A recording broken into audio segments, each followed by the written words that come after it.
G'day team, thanks for joining us here for another episode of the Great Man Podcast. I'm your host Harley Fox. On today's episode, we're joined by Ryan Shaw, an Australian Army veteran whose service spanned frontline roles from Rifleman to Recon to Sniper team leader and across Timor and Afghanistan. After 14 years in uniform, Ryan channeled that intensity and discipline into giving back, serving on multiple charity boards and now as a key leader with Brothers and Books, the Australian Bibliotherapy Foundation, is where he champions the healing power of literature for veterans and first responders. He's walked on the grass, he's seen the sights and the sounds of combat, and now he fights for mental resilience and community purpose off the battlefield. Great conversation with Ryan today. Hope you guys enjoy it. Please do me the favour, click that subscribe button. I know most of you that are watching haven't done it because I see the numbers. Simple to do, guys. Just push the button. Doesn't cost you anything, but it really helps the channel grow. I appreciate the hell out of you guys. Thanks for being here. Thanks for watching. Cheers. The Great Man Podcast is a veteran-run platform dedicated to sharing authentic experiences from current and former service members. These stories are shared to foster connection, understanding, and support within the veteran community. Episodes may contain raw, emotionally charged content that some listeners may find distressing. Listener discretion is advised. The views and opinions expressed by guests are their own and do not necessarily reflect those of the Grey Man Podcast, its host, or affiliated partners. The Grey Man Podcast assumes no liability for any statements, opinions, or representations made by guests during interviews or discussions.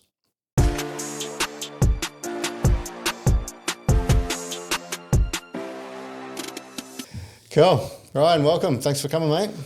Thanks for having me on. No worries. Interested to hear about your life and adventures and what's led you into the positions you're in today. Lots of failure, I guess. Yeah. Well, that's it. Fail again, and then eventually you succeed. Cool. So how was life for little Ryan? I was lucky. I grew up a big family. There were 5 kids. I was in the middle. Yep. Dad was a working man, had an excavator company. When I was younger, I think he had a fish truck. So spent most of his time outdoors. On the side of the road. Yeah. And Mum stayed home, looked after the kids until we were a bit older. So it was a good life. I grew up playing just about every sport that existed, focused heavily on rugby league. And my brother refereed rugby league. Sisters played netball. Very, very lucky. Good part of the world. We lived in the central coast of New South Wales. So, yeah, nobody knows what that is. So I usually say I'm from Sydney until I meet someone from the coast. So, yeah. Central coast. Is that like Newcastle area? It's exactly between the Hunter Valley, Newcastle and Sydney. So that gap between Sydney and Newcastle is the central coast. Yeah, that's what I thought, yeah. Yeah, nice. You surfing and stuff as well? Yeah, I grew up with a surfing family. My dad surfed since he was a kid. He actually kneeboarded, which is not a very big thing anymore. So surfboard, but on your knees. So he did both. He wasn't that lame, but he I think he represented Australia and everything back in the day, doing all those sorts of things. And I was never as good as him. I still surf. I've still got my 6'11", and you'd believe a 130-kilo guy couldn't surf a 6'11". So it's true, I can't surf, but yeah, I still do it. I've never seen a kneeboard in the surf. I thought it was like exclusively off the back of a boat thing. So that's the thing, right? They're completely different, and you will probably never see one again. So yeah, it's our entire street was all surfing people. There were surfing families. They all went out on trips. They were part of surfing clubs, and they always used to make fun of him because of his kneeboarding thing. But I'd never ever seen it again. In fact, I was in California a few weeks ago having this conversation, and the guy knew what I was talking about because he was a avid collector of surfing things in his little shack that he had at the back, and he knew all about it. So there you go. I'll have to Google it and chuck a picture up in the video. Yeah, there was a picture of him on the front cover of a surfing magazine back in like the 70s or something, and that's what that conversation was, because the place I was at in California collected all these magazines. And I was like, let's go through some and try and find my dad, and there's thousands of them. I got over it pretty quick, so yeah. Nice. And you have some jobs and stuff, so did you have a bit of a work ethic when you were growing up? Yeah, I had this goal as a kid that I wanted to play professional footy, so I lost a lot of my youth to that goal. Yeah, right. And there's a lot of lessons there, right? You could talk about that forever, but the concept of honing in on a goal and self-sacrifice was very early for me. I lost most of my youth. I'd get up early. I'd go training. I'd ride a bike to the gym, to the beach, do some running. I'd take breaks during school to go do training, and then when I'd finish school, I'd keep training. And on the weekends, I'd be too busy, too focused on my fitness, my training, my skills to really attend many parties. And, you know, most of the kids I grew up with grew up drinking and taking drugs, and I was always the loser that just sat in the back and watched them all. So, I think for me, my goal was to play footy. So I looked for physical jobs. So I was a labourer, I worked on a farm, washed trucks. I was a tradies assistant through most of my youth. And funny enough, that was my first failure in life, was that I didn't get into the football, because when I was about 18, there were people around me who started getting picked up for contracts. I was in the club with, I think James Maloney was getting picked up around that time, and people were starting to make a career out of football. My uncle sat down and had a beer with me and said, "What are you going to do?" And I said, "I don't know." So I joined the army. I didn't even know we had an army. I just saw pictures of it. I thought it was a real scaled down thing, and I went and looked it up online because, you know, asked Jeeves back then, and picked up pictures of soldiers running around with the bush with a funny shaped weapon that turned out to be the Steyr, and signed up a few days later. Yeah, right. Yeah. Sounds like a good way to keep you out of trouble, though, doing all the athletic stuff rather than... Yeah. So it's interesting. I didn't find this out till later, but a lot of the people that I worked with in my positions across the military, across Recon, Sniper, surveillance, a lot of them were failed sports players, right? So they dedicated a career to become an AFL or a football player or something like that, and when it didn't go well, they joined the army. So we were kind of just a big group of failures in the end. Yeah, one of my other guests that's been on was a recon sergeant, and he same thing. His dream was to play footy. He actually moved to Brisbane to play footy, and But you're in. So what? You just marched yourself down there and said, "I want to be a grunt in the infantry." And I did terrible at school. I was less than complimentary as a child. I was always in trouble. I never really cared. Which is in stark contrast to now. You know, I run a book charity and I've got lots of degrees. But when I was a kid, I hated school and I failed. And when I applied for the army, I think I set the record for the worst possible aptitude score. So there was one option for me, and that was to be a grunt or a gunner. And I didn't know what a gunner was, but I knew grunts were in movies, so I joined up. Gunner is in a gun number for artillery. Yeah. And there's a strategy to aptitude tests, and I didn't know that. I thought you go in and you take your time on every question. Oh, yeah. And I did awful. Yeah. You only got to the third question. I didn't get that far. That's dreaming. Yeah, right. So what was that like, leaving the Central Coast and heading off to Kabuka? I thought it was awesome. It was an adventure, right? And when I joined the army, those were the pictures you saw on TV. You saw adventures. You saw dudes with moustaches pulling strings on guns and driving trucks through mud ravines and cam paint and that sort of stuff. And that's what I saw, and that's what I went for when I was looking into it, right? And it was good because I wanted to change. I wanted to get away from home. I thought, well, there's opportunity here that I could post to one of the many places. And at the time, 3RR was down the road in Sydney.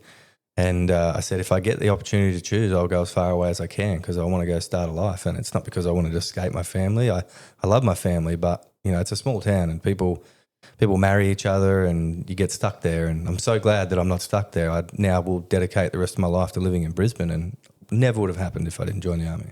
Yeah, right. Yeah, it is pretty common. You either get out or you stay there forever. Yeah. Yeah, right. So you went in as a grunt, and you go. So then Singo, and where was your first posting? 2RR. I was very lucky. I got posted in 2RR at a time where the new entrants, the Rios, were getting put on trips. I got put on Afghan straight away. I never ended up deploying because the first few years for me in the Defence Force were just a tragedy. You know, I was a terrible soldier. Nobody wanted to work with me, and I had to work really hard to sort of rebuild that reputation over the years. But straight into 2RR, I was very lucky. And at the time, the battalions had strong cultures, right? Anyone who's spent time in 8, 9, 6, 2, 1, 3, they all know that there's a strong culture there that you can quickly get involved in and attach yourself to. And the people I first met were the people who loved 2RR culture. So it was a good unit to walk into. And it was in Townsville, right? As far as I could possibly get, except for going to Darwin. And this is going to sound naive, but sheltered child from Central Coast driving into Townsville for the first time, going to the battalion was oh, they've got a Woolworths here. Oh, they got Kmart. Oh, that sort of thing. Like I pictured a proper country town, but no, it was a developed place. So, yeah. So overseas people's vision of Australia. Yeah. No kangaroos with people riding them. But, yeah. And what year was this? I think I got there at the end of 2006 or the very start of 2007. I can't remember. It was like December or January. Yeah, okay. So it's been that high tempo time. Yeah, and I'd completely forgotten about it until now, but I actually did a couple of weeks of my IETs in Townsville. Oh, yeah, that's just been erased from my mind. So I didn't finish at Singo. We packed up. Now I remember what happened. Christmas leave came, so they stopped. Oh, yeah. And rather than give us 2 weeks and ship us up, they just shipped us up and we finished it up there. And we had I liked this. I thought this was great. And you do your IETs in the unit and you've got NCOs that are in the unit doing it. And I thought that was good. I liked it. I had a really good guy as my NCO, real tough, real hard guy, Ian Bone. I learned a lot from that guy. And we're still friends to this day. I look up to him. He's achieved a lot outside of defence and he's got this strong reputation for being a coach and a mentor for young kids. So, yeah. Yeah, beautiful. Obviously, very influential in what your journey turns out to be when they're like that. Yeah, I'd probably say the reason why a lot of people disliked me as a corporal because I emulated a lot of his hardness in a time where that didn't really exist in defence anymore. So once the hardness had subsided, you maintained.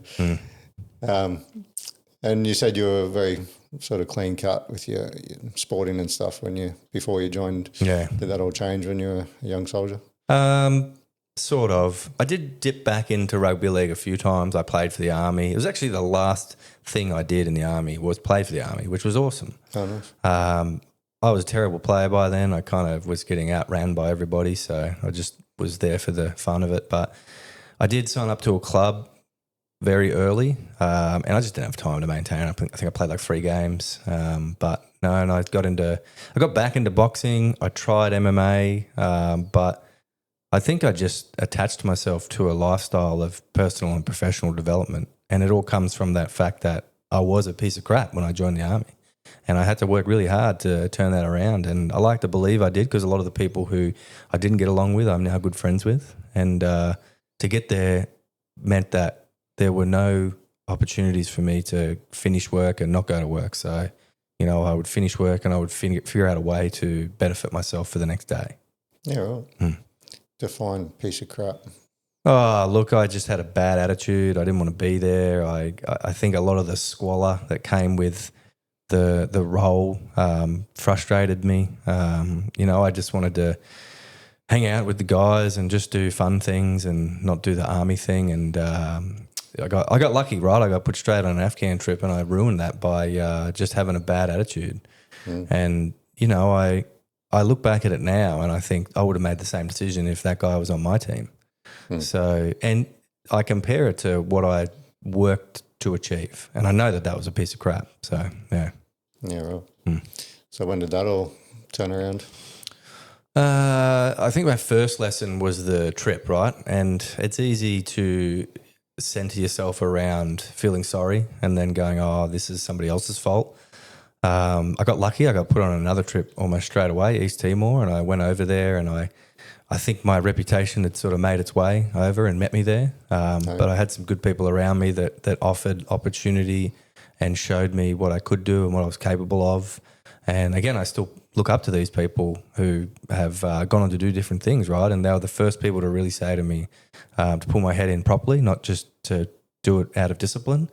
They're just genuine people that saw an opportunity in me to change. And that's where it all changed. And I think I came back from the trip and I was still stuck in that cycle of having a bad review. And I decided to take a break early. And it was around the 4 years where I left and I went to a command posting as a digger for a place called CTC where I just played enemy. I dressed up like the Taliban and was op 4 for 2 years, which I loved, right? Because that was one of them units where it was very small. We were surrounded by hierarchy because everyone would go there as a senior posting and we were kind of just hidden out the back in the shed. So if you did the right thing and you worked hard, you get rewarded. So I just spent 2 years on courses and those courses really defined who I was because I worked hard on every single one of them courses, and it just led to another course and another course. And by the time I came back to the unit and they were gearing up for Afghan again, everybody who posted out missed out except me. I worked hard to walk around the battalion and show everyone that I'd changed, and I now have these qualifications, and I got put on the trip. So I'd probably say that's what saved me. Sounds like you discovered the effort equals reward sort of mentality. I took some shortcuts too. I think if you enter into a career like defence with a goal before that to play professional footy, it's very easy it's almost easy to pick where that person wants to go, right? They want to go special forces. And since day one, that was my goal. And, it's hard to imagine that somebody who's reviewed so poorly as me would maintain that goal. And I kept going, And when I got to CTC and I'd made it far enough to know that I'd changed, I applied and was successful in getting onto selection and then finished the course. Okay. So I think finishing the course was a bit of a shortcut for me, because it was kind of that moment where people were like, well, he sounds like he's changed. If he made it to the end of that, he can't be that much of a piece of shit. But the reality is I'm still a piece of shit. So I just managed to find a shortcut. So, that helped. And did you go to 2 Commando? Well, I was stupid enough to do SAS selection twice and get told to come back. So I did then try for Commando later in my career. But by then I think I was too injured. I'd done too much and I'd pushed myself too far. So I was like 10 years into a career of infantry, snipers, reconnaissance, dog cups, just about everything. So, yeah. Yeah, okay. So you got through, and then before you got posted, they told you to come back and do it again? Well, I finished selection, got to the last day, you walk into the room and they say, unsuccessful, come back. Because there's a number of things that can happen. You can be asked to come on, you can be asked to come back, or you can be asked not to come back. And they've got their shit squared there, right? Like, no matter how hard I work, they can see that I got a shit personality. So they caught me out, they found me out as a fraud, and they asked me to come back. And I would have done it, right? But I think immediately after my second attempt, too much happened. Too many exciting and cool things happened for me in that 1 year that would want me to go back and try again. So the years that preceded my second attempt were just filled with other things. So when you went to Timor, that was sort of when it was wrapping up, and you just there wasn't much going on later in the 2000s? Yeah, so we were over there when president assassination attempt happened, and that was an eye opener, right? Because 1 minute was sort of, we're getting briefs around how things are scaling down. There's a threat still out there. There's politics. It's all sorting itself out, and then that kicked off. So we then got shipped out into the middle of nowhere, and we were on an operation where we were trying to find a specific list of people. That was really the first time I ever saw reconnaissance, because we were at a VCP.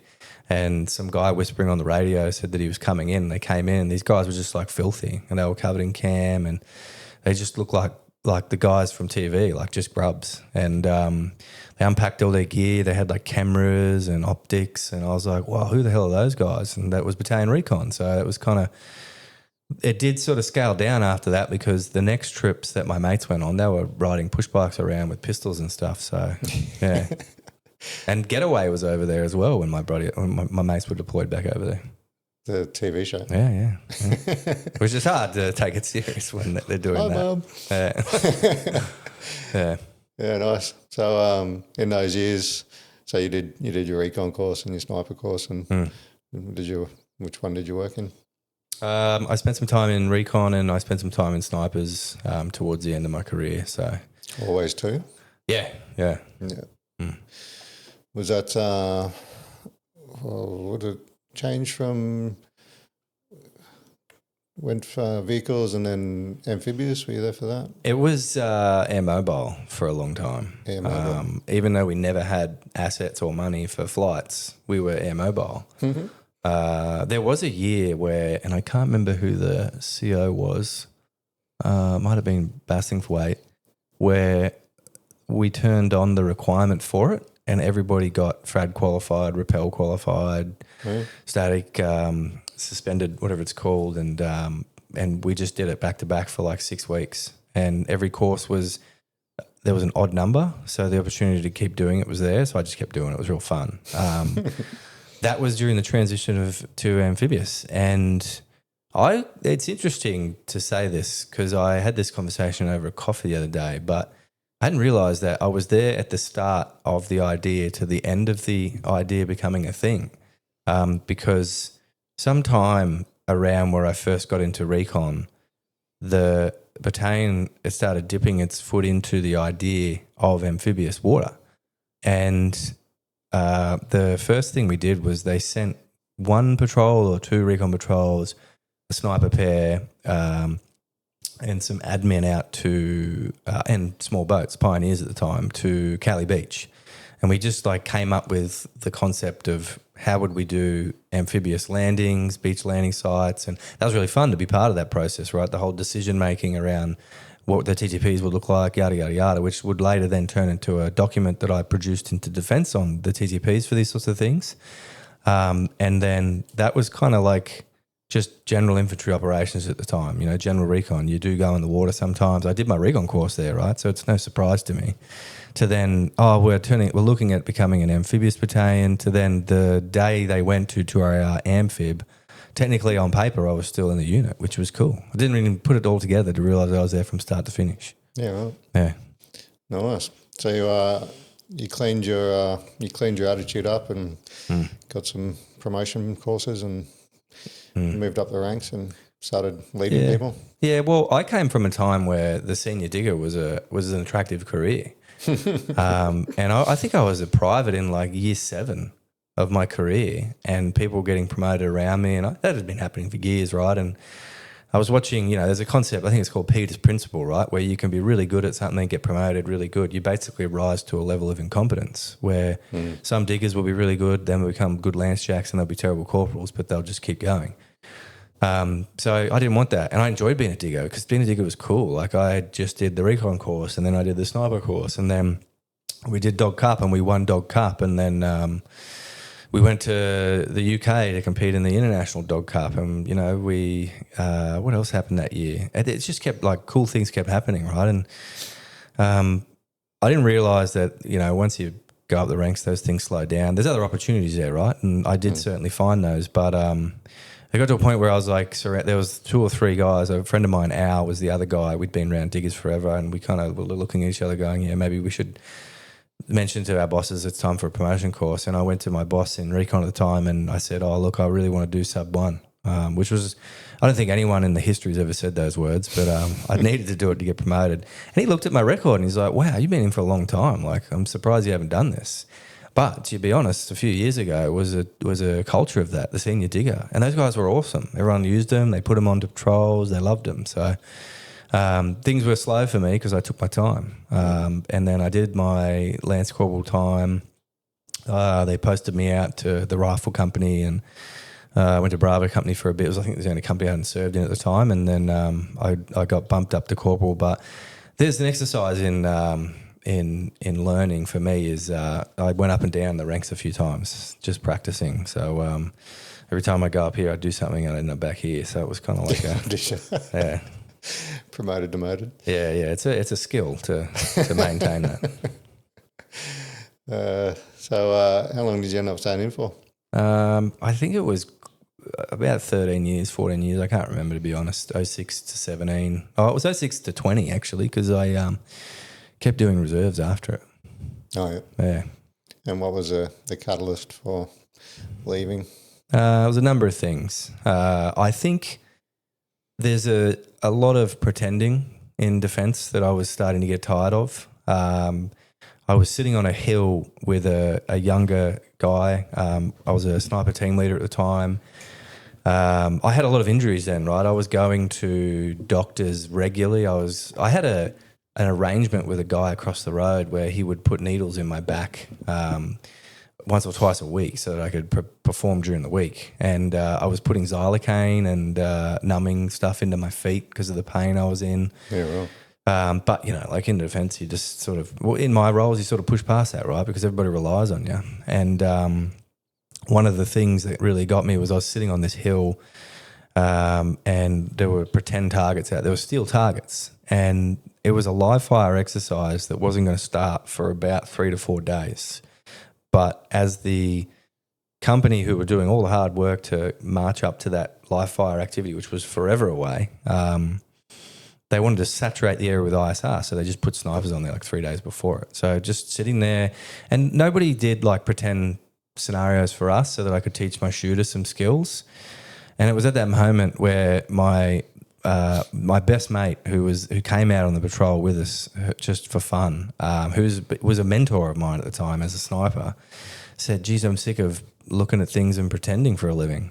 And that was my moment, right? Everything that was happening at that time, all the injuries I was having, the stuff in my personal life, all that sort of stuff just hit me at once and was like, yeah, maybe I should consider getting out. And it's a terrifying thing, right? Because it's not communicated well enough as to the possibilities that exist for you outside of defence. And, there's a transition that needs to occur there. And I called a friend of mine who worked for a defence company for advice. And I gave him the story. I said, I'm really on the fence. I'm at a point where they want to send me to Singo at the end of the year. I don't know. I don't know if I want to do it. I want your advice. And he said, we got a job interview coming up. Could you come down and apply for it? And I did and was successful. And I took the opportunity to move to Brisbane on a decent amount of pay in a growing industry. And it was a great intro into civilian life. So it was kind of at that point where sitting on a hill pretending, I had enough. Yeah, right.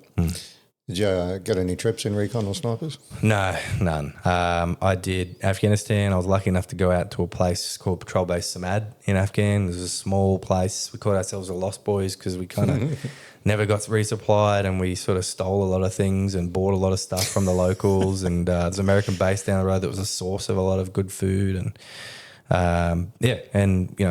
the base we were in, the team would regularly engage with the Taliban. There was a line in the sand that if we crossed, we'd get into it. So I got really lucky on that, and I came back. I think it was when I came back, everything sort of just took off for me. In 1 year, I did recon, I did snipers, I did sub 2, I think it was. I did a Cambrian patrol, a dog cup. Like, it was just boom, boom, boom, boom, boom, selection after selection that year. It was a great year. Yeah, right. Yeah. That sitting around playing pretend is pretty common as to a lot of the reason people are getting out these days is too much pretend, not enough real.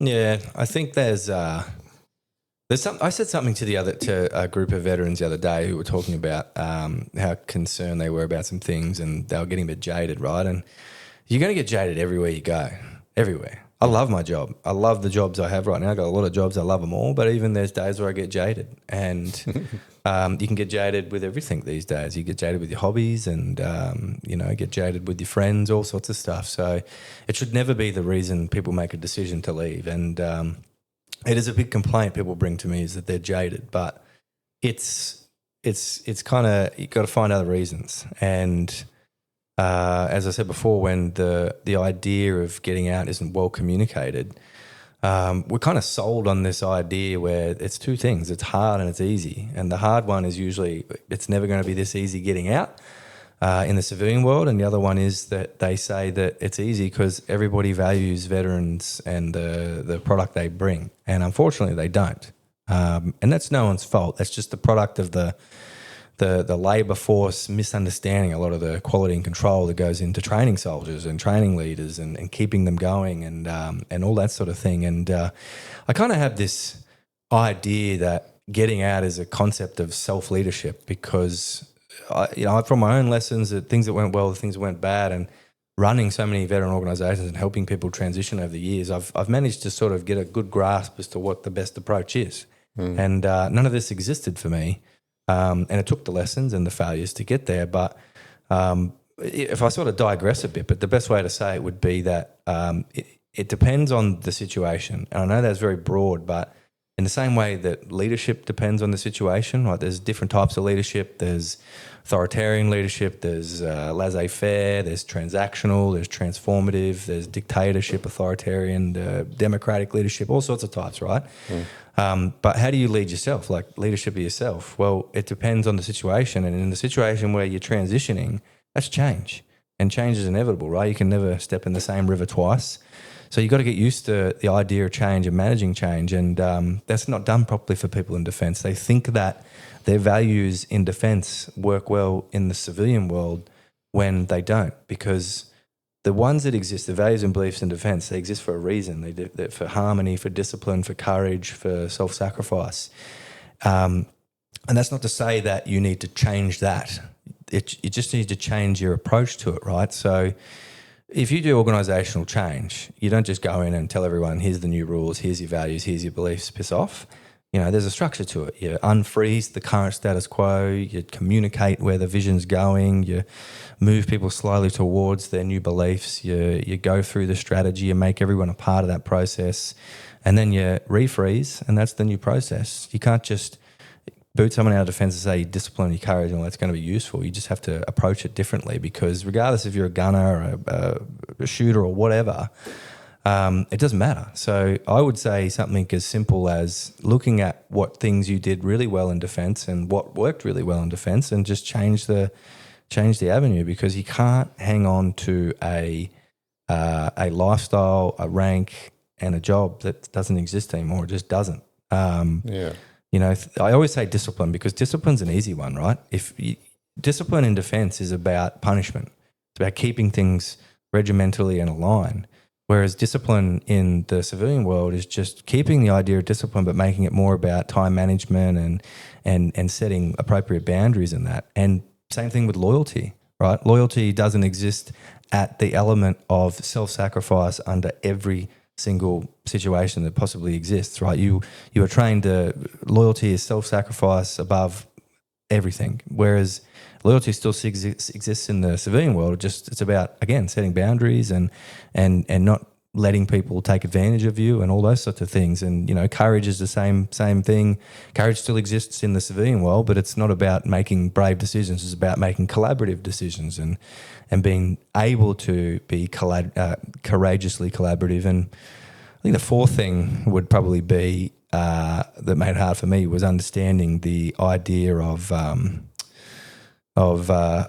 finding those values that are good in defence and how to reach. You know, it's a firmware upgrade, right? So you've just got to upgrade yourself and change who you are. You're not looking for a mission anymore. You're looking for a plan. So everything changes.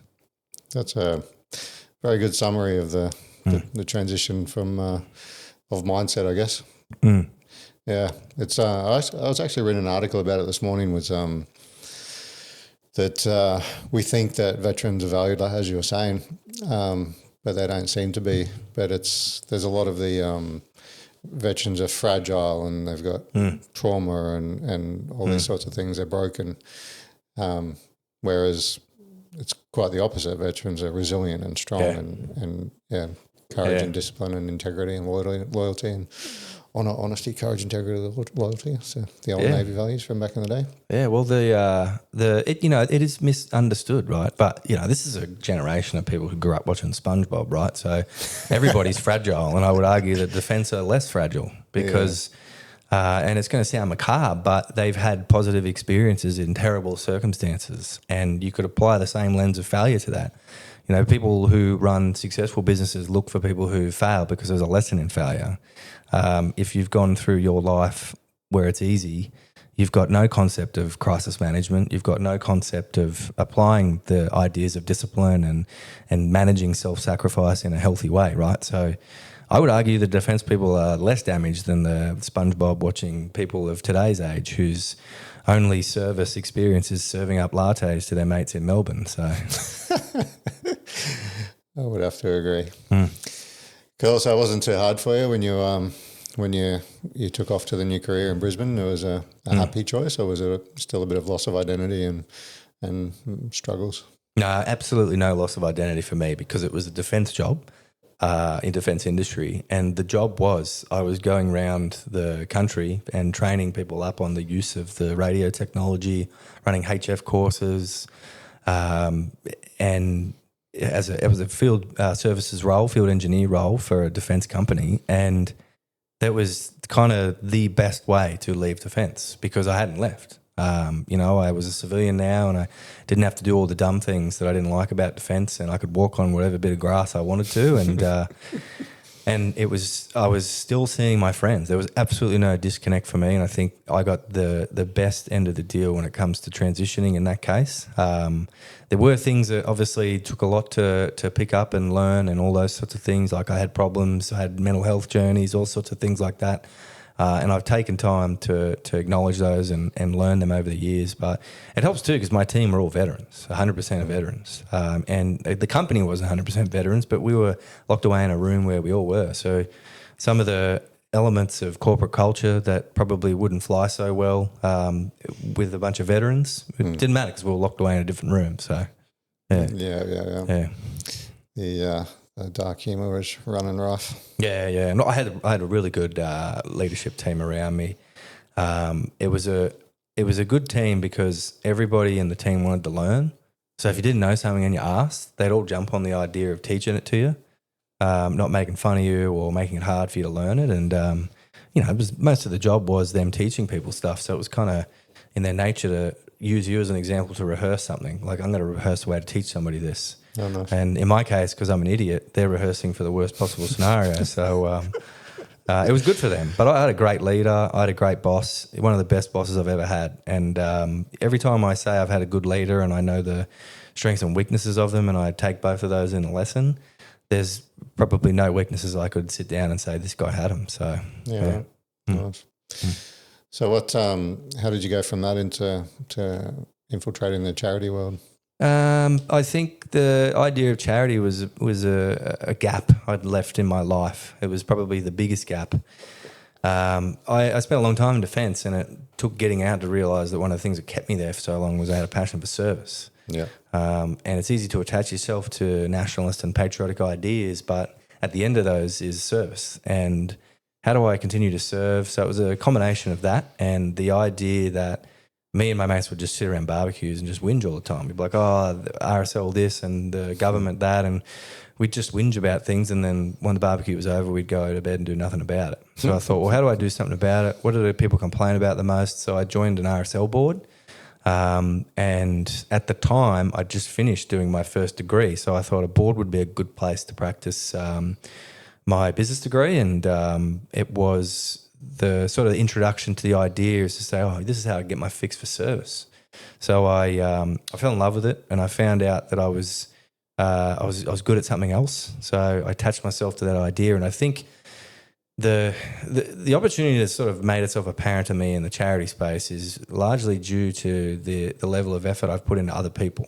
I've tried to set a precedent for diggers, and that is that there is a future outside of defence that involves success that is for diggers and not just for officers. So I've worked incredibly hard to build an empire, to build finance, to build everything I possibly can so that there's a precedent, right? And that's not to say that I've done well, but it's just to say that I haven't done bad. And I've helped a lot of people with my network that I built in politics, in business, and I've given that to a lot of people. So those people have gone on to do great things, and when they get to a point where they need to expand, they've always offered me an opportunity to come with them. So, and I think about that quite often. It is hard because I finish work and then I go to work, but there's that sense of service that I get a fix out of, and it'll never go away, unfortunately. And it's the idea of making change. It has to be done, and I don't trust some people, so I'd rather it be me.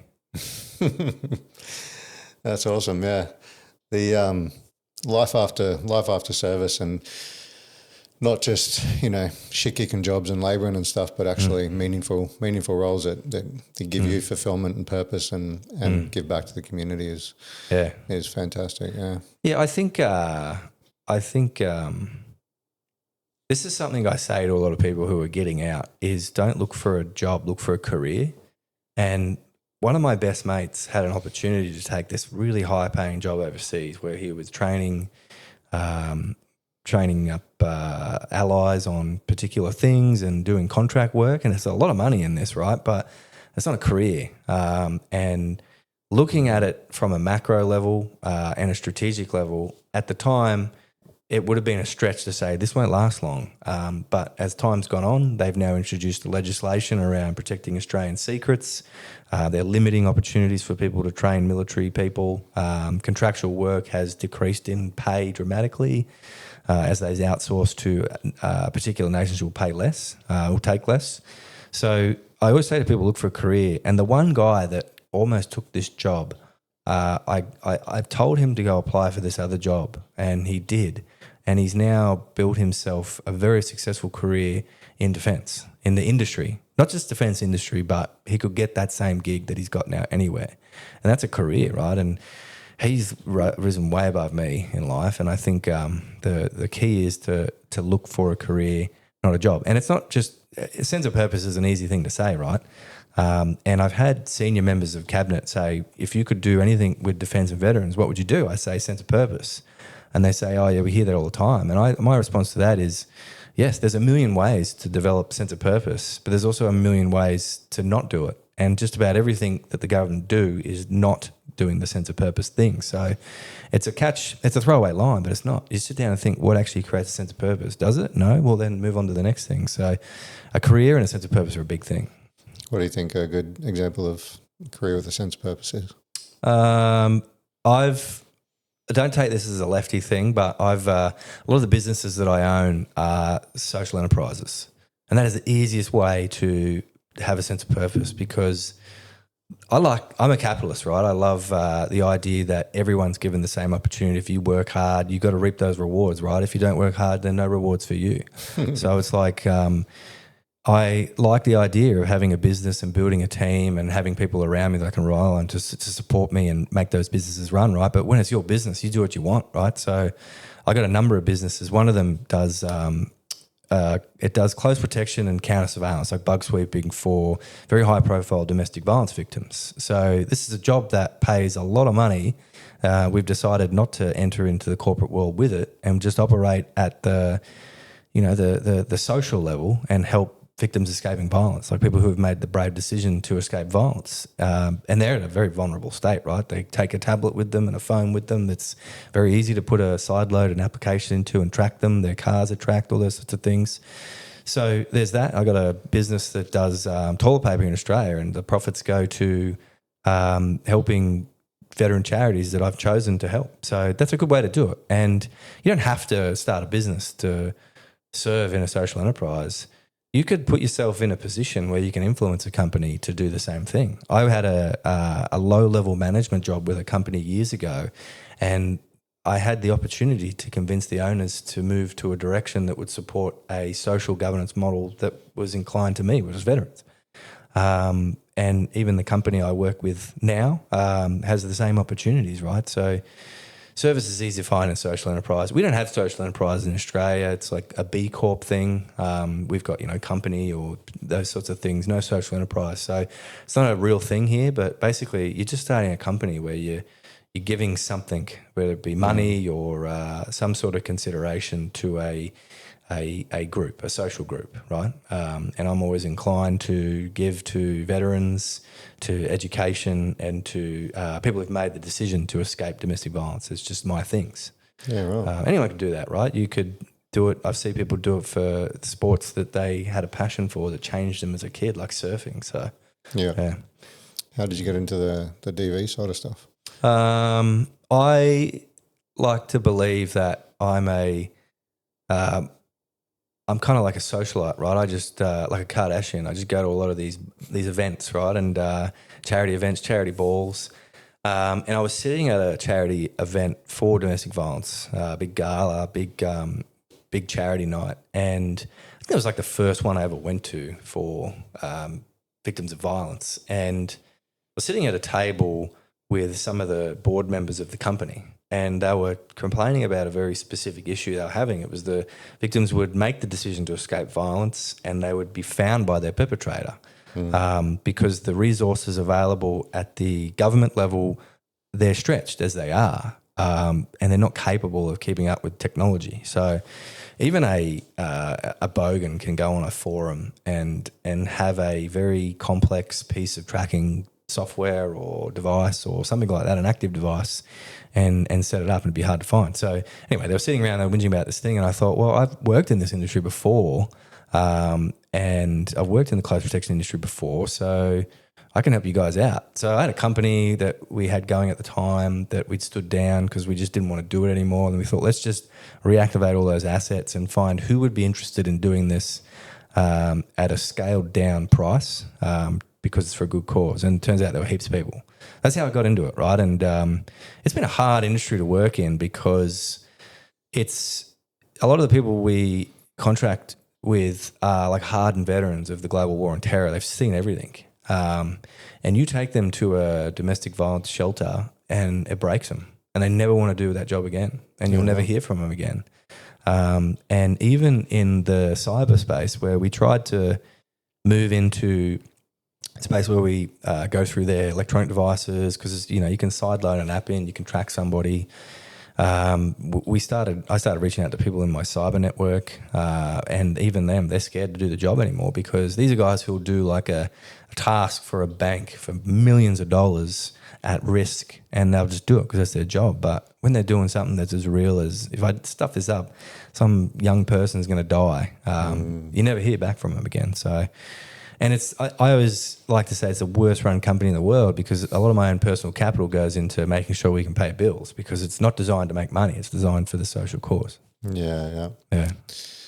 And the next, what was the one after the DV stuff?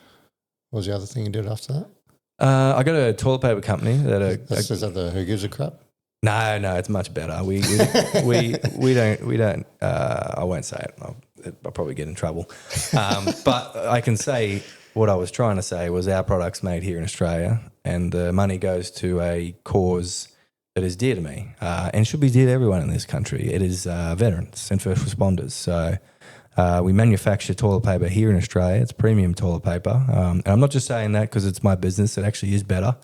And I was using it before I bought the business, and half the profits go to select veteran charities that I'm looking to recycle.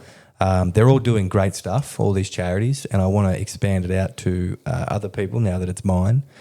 So if you're happy that your toilet paper is made overseas and the money goes to helping people's toilets, stick to those other models. But if you really want your toilet paper made here in Australia and you care about veterans and first responders, then camo roll's the way to go.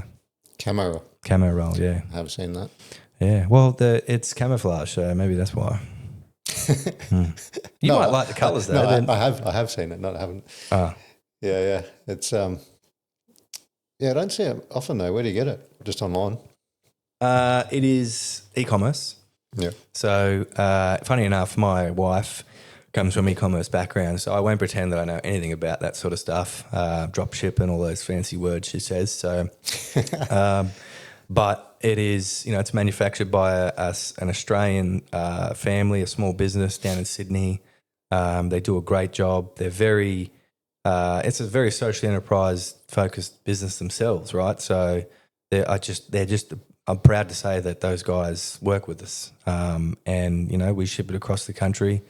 And yeah, the thing I like about it the most, right, is you get to pick which charity you support at the checkout.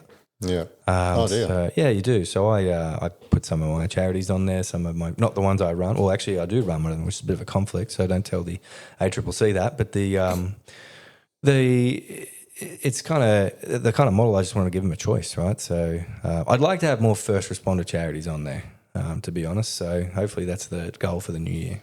And do you source them, or do they come to you and ask for assistance? A bit of both. I did say the first few months would be just me because it's mine and I don't care what anyone else says. So I picked all the charities I liked. I had my old unit's historical association, and I kind of put out an ad saying, if you know someone, let me know. And a whole bunch of people reached out. And I feel bad because a lot of people reached out and I can't help them all. So I'm going to set the year next year to reach out to them all individually and say, can we do a month together or something like that? Right. Make it a bit more realistic. And, it's not a big money maker, right? It's not the point. You've got the 3 Ps under a social enterprise. I think it's like the profits, the planet, and the purpose or the people.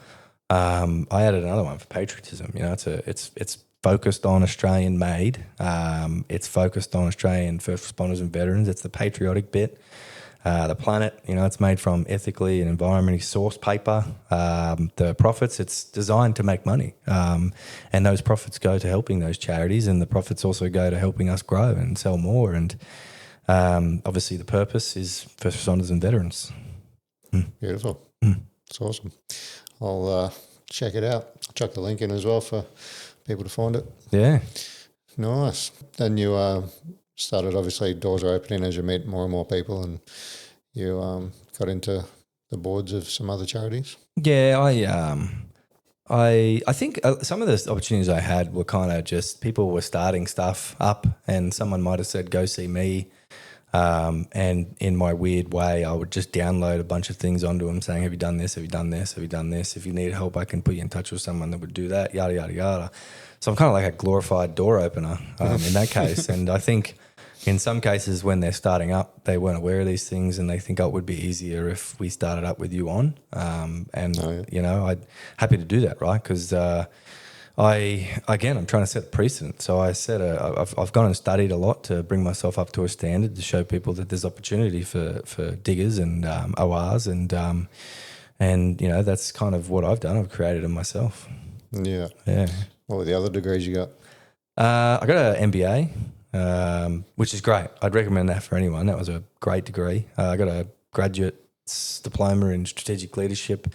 And a master's of business law, and I loved law. I would honestly recommend law to anyone. It was just fun because it's like a whole different world. It's like a industry on its own that's just undiscovered by many people. And there's a concept called the rule of law, which is the idea that everybody has access to and is familiar with law, and the reality is they don't, and it's not. So it's kind of getting into that was like a massive learning curve. And the fun thing is you do law and you learn that in an argument, two people are arguing two different things, but you're both right.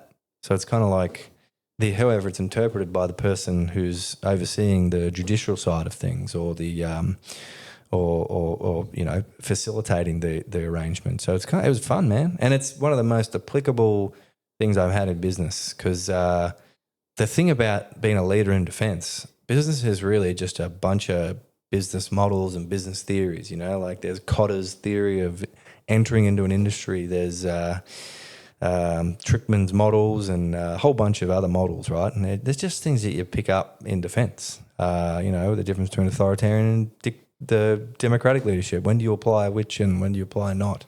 Whereas you don't learn any of that in law and defense. And the other reason why I did law is I got sick of losing. I was actually applying for boards and I kept losing them to lawyers. So I was like, I'll have to get a law degree now. It's not a real law degree. It's kind of like just business law, but yeah. Yeah.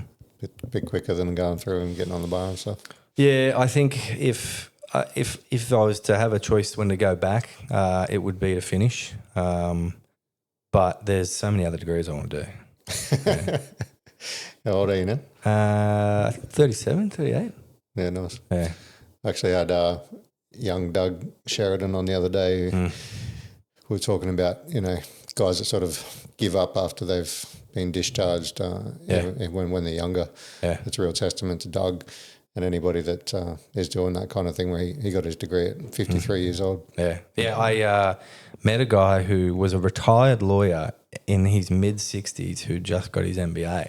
Yeah. And I can't remember what he said, but it was on the lines of like, it was just something I didn't know and I wanted to do it. And university is awesome for former service people, right? Because a lot of the things that make you do well at uni they're just things you naturally take advantage of in defence, like time management, right? In defence, that's just managing your time in leading up to an assignment. And when people go to university, there's a huge difference between school and university. There's a whole bunch of things you got to learn and master around the culture and management and all those sorts of things. And it's really hard for people who go to uni. Most of these people leave school, they're young.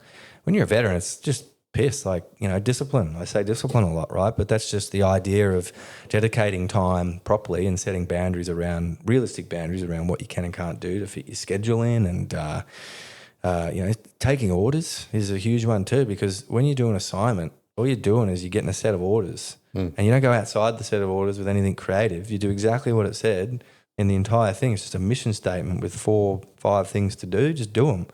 There's no emergent mission. There's no nothing. So it's kind of everything you get in defence you take advantage of it's so handy in university. And something else I've realised is working in the university space and in the charity space is that defence people are treasured on degrees because there are so many things at university that require leadership. And everyone just instinctively looks to the veteran because they're kind of like the mum or the dad of the group, even if they're young, right? It's just the way it is. A good example would be a friend of mine did his paramedical degree because that's a great transition out of defence is if you've got an inclination towards helping and medicine and all that and you're smart, go into paramedical science. So he took a veteran pathway into university with the Australian Catholic University, who have a great veteran program. And he was in a scenario where they were simulating an event and everyone around had to do something and everyone just looked at him and said, what do we do now, boss? And he's like, do this. And they all did it. So it's kind of an easy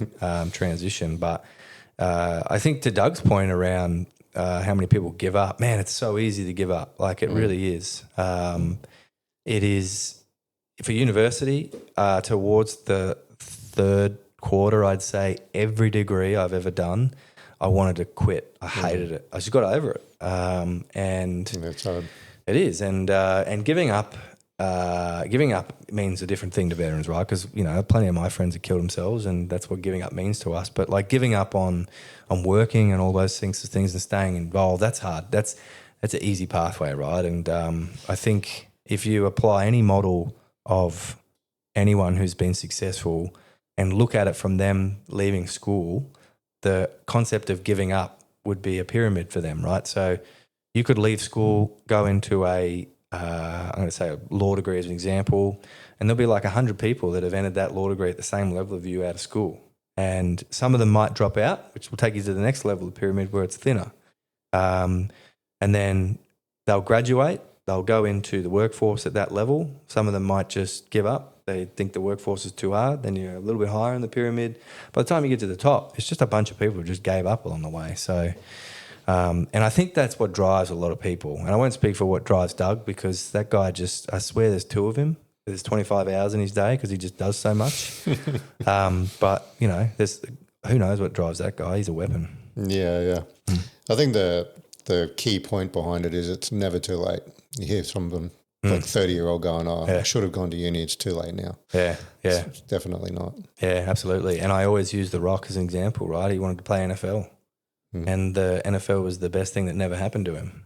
He ended up becoming a wrestler and he was an old man when he got into movies, right? And now he's a rock star. He's a superstar, It's never too late. And if you go back into the last century of businessmen, some of them weren't successful till much later in their lives, like Colonel Sanders.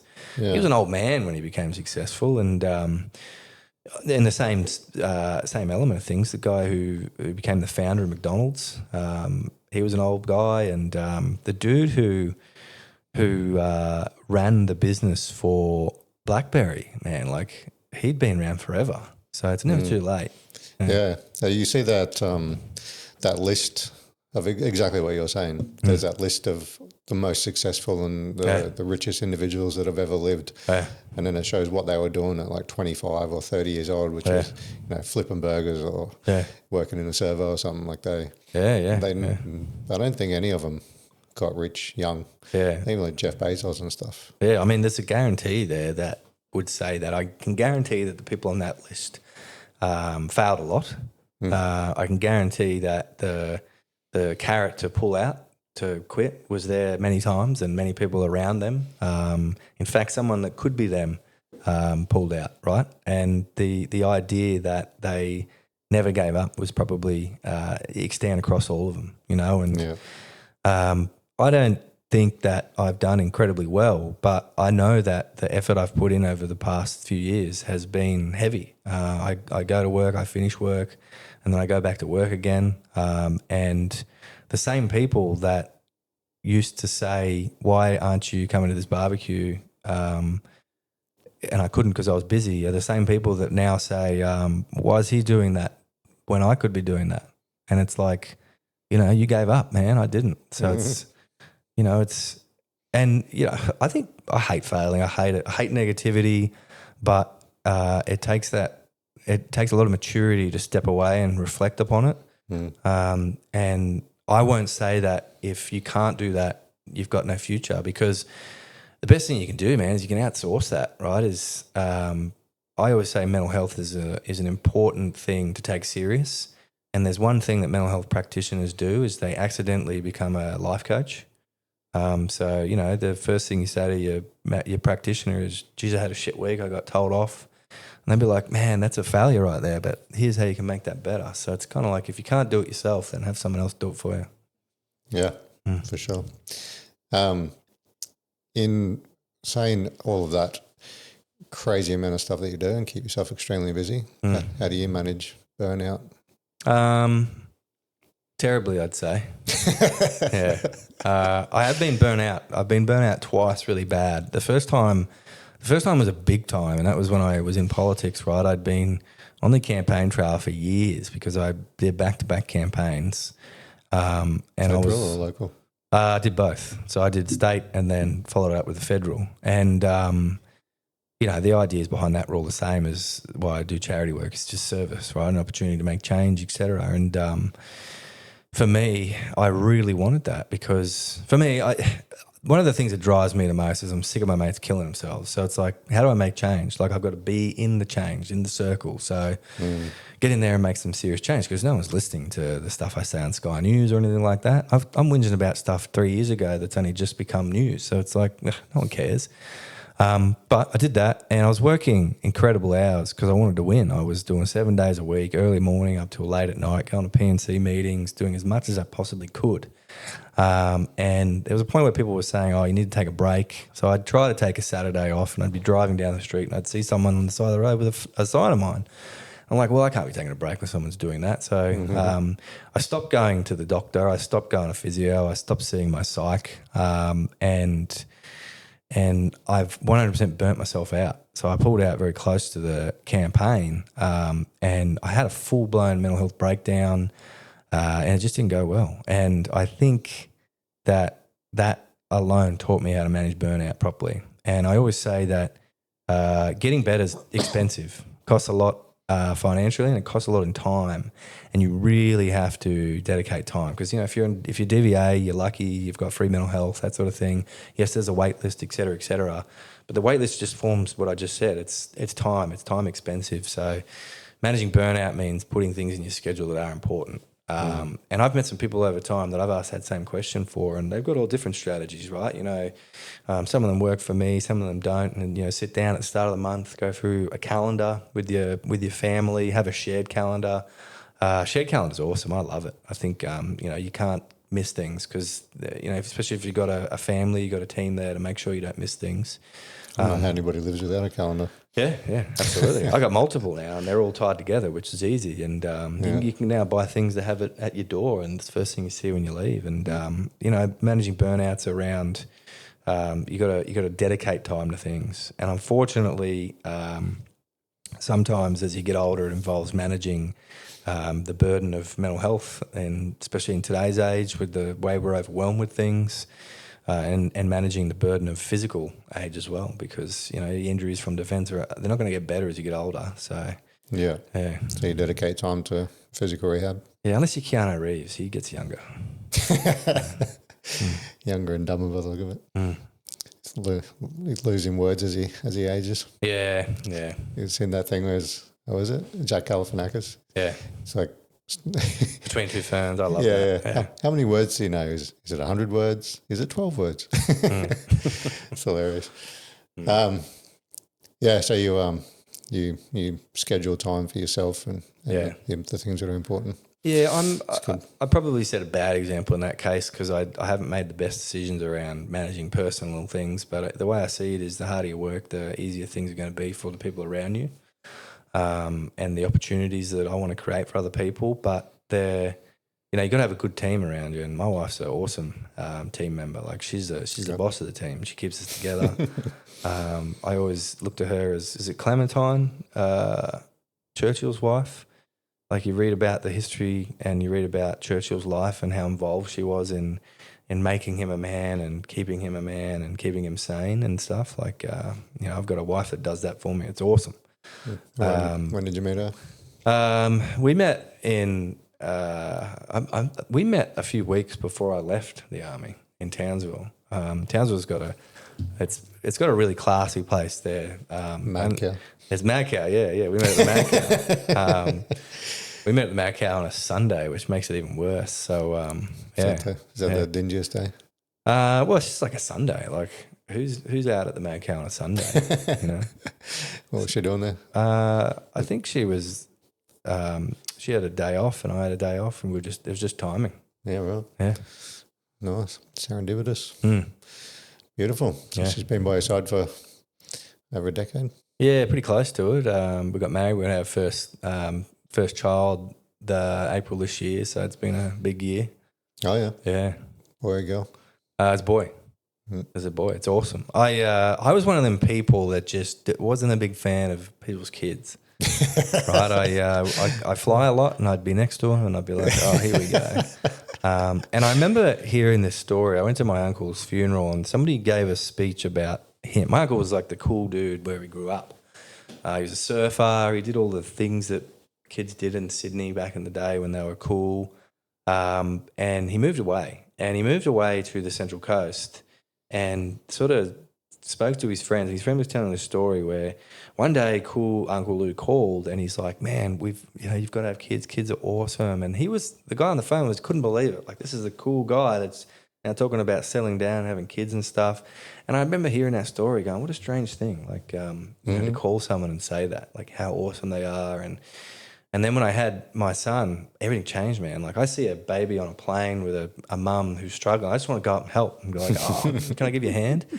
I love them. They're awesome. Seeing them, I see kids now and they make me smile. And there's a whole different thing to look forward to and miss now. And missing has its own thing. I travel a lot for work. I miss him a lot, but also not missing them. But if I'm part of something like watching him stand up or learn to use his hands, and that's in the past now, I miss that. I want to do that again. So it's kind of like that. And now I've got to look forward to all the cool things. I can't wait to, take him riding on a bike or take him shooting or something like that. So it's kind of changes my world, changes your world, man. Like, I was not a fan of kids. So no, I was exactly the same. Not a fan of kids at all. Smelly little rat bags. Yeah. But yeah, I've got two beautiful daughters who have definitely enriched my life. Yeah. Love it. Yeah, as you were saying, the stages and phases of progression where you go from, wanting to walk and then talking and then not only talking but communicating and telling you their needs and telling you they love you and how much you mean to them is melts your heart. Yeah. Then they start writing and then they write you letters all the time and they're adorable. Yeah. Cool. So tell me about the Brothers and Books. How'd you get into that? Brothers and Books is one of them organisations out there that you just see and are doing great things. Yeah.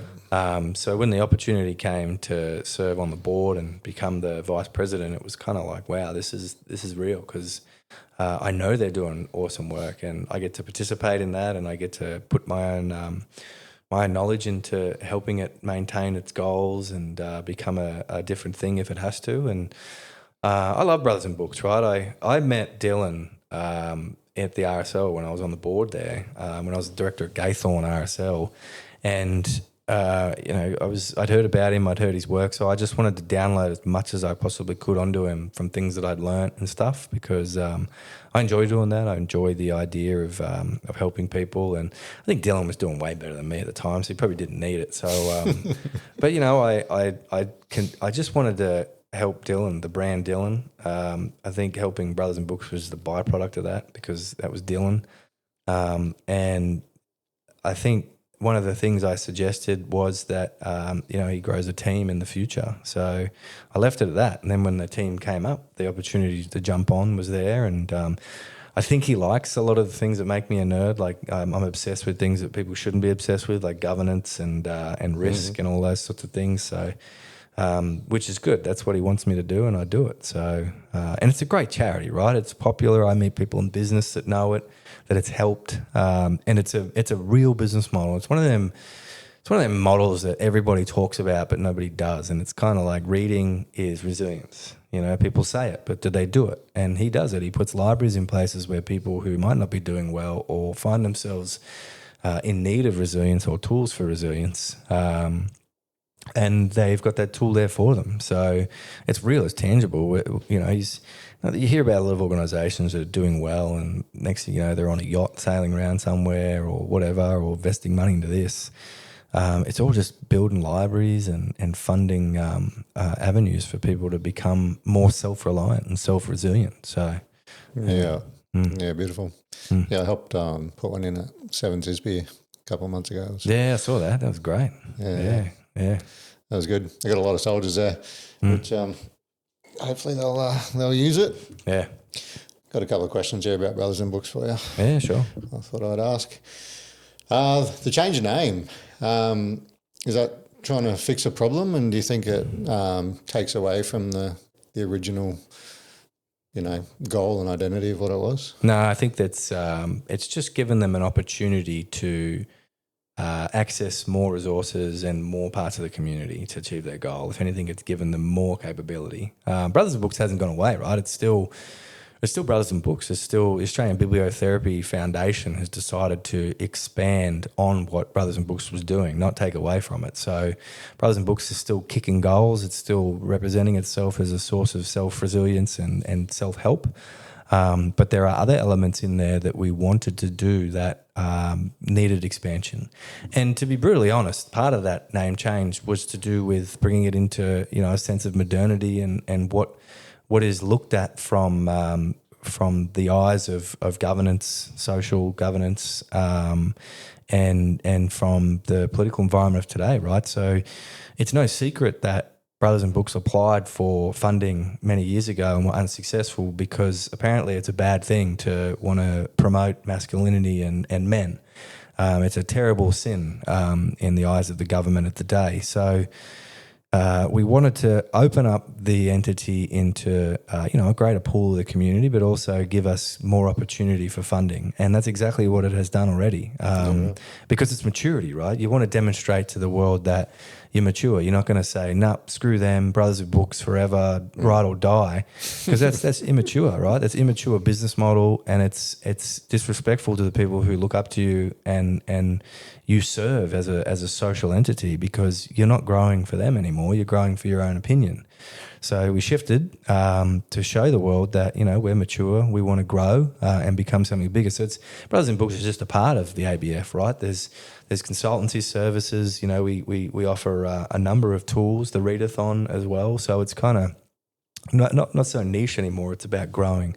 Yeah. And I would say divesting, because the idea of divesting means to take something away. It's more of a vertical integration and a horizontal integration at the same time. Yeah, okay. Nice. So you still make merch and stuff for the Brothers in Books? Yeah. The cool T-shirts? It'll always be cool, and I hope it is, because reading is cool, right? And this is why I loved Brothers in Books back in the day, was because, when I was reading, when I was a kid, I didn't read because I just thought it was lame, right? And then I picked up a book years later, and then I fell in love with reading. And, I'm reading about all these people who I looked up to for good and bad reasons. There'd be a rock star that I had a poster of as a kid who turned out that he read his way to success, or somebody in business got to where they are because they read, like Warren Buffett and Charlie and all those people. They're avid readers. Bill Gates, massive reader.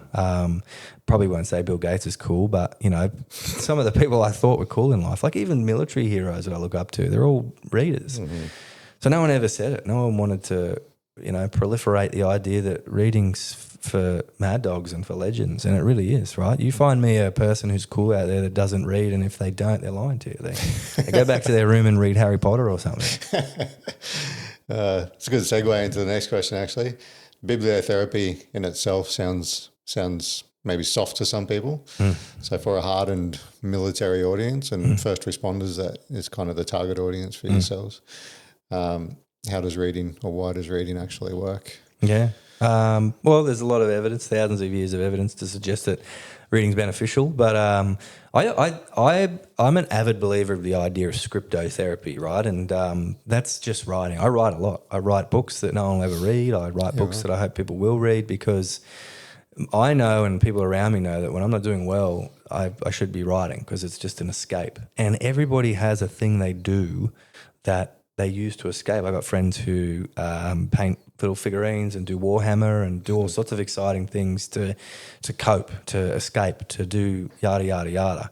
And reading is probably an undiscovered tool for a lot of people, is that there is so much wisdom out there that is just not overwhelmed with advertising and chemical methods to attract your dopamine through swiping and that. It's just there, and you're involved in the moment. So there's a million ways to get therapy out of reading. It could be the actual subject of the book you're reading. You know, you could be reading a book about how to get through a tough time that's directly relative to what you're going through, and you'll pull those lessons. It could be you're reading a book to get away and channel your brain into something else. You know, when you practice things like diaphragmatic breathing and meditation, the idea is to center yourself and escape. It's, you don't sit there and think about more things to think about. And when you're reading a book, that's all you're thinking about. You're centered yourself. You can't think about anything else. Yeah, and I would argue that the idea of using a book as a tool for therapy is the most accessible and powerful thing in the world.